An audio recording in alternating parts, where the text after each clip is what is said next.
Meron din po tayong dental care para sa mga principal members, no? Ito po ay mas simpleng mga dental procedures, no? Like consultation and dental examinations, dental nutrition, saka dietary counseling. Kasama po yung dental health education, restorative and prosthodontic treatment, simple tooth extractions. Sabi po nila unlimited yan. Pero syempre limited by the number of teeth, no?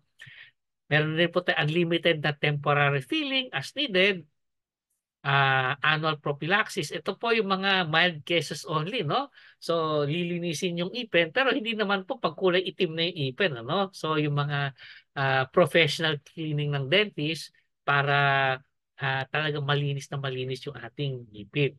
Meron din po tayong simple tooth adjustment of dentures, re-cementation of loose crowns, inlays, and onlays.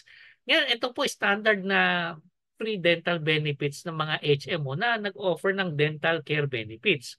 Pero dito po sa National Healthcare Shield, nagdagdag ng benefit yung Kaiser na permanent filling up to 2 surfaces only.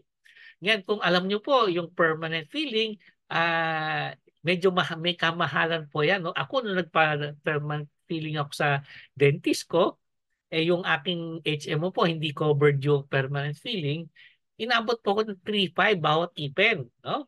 So, ay bawat butas. No? So, dalawang butas yung aking pina-permanent filling, 7,000. So, sulit na po doon lang sa pasta ng dalawang ipin.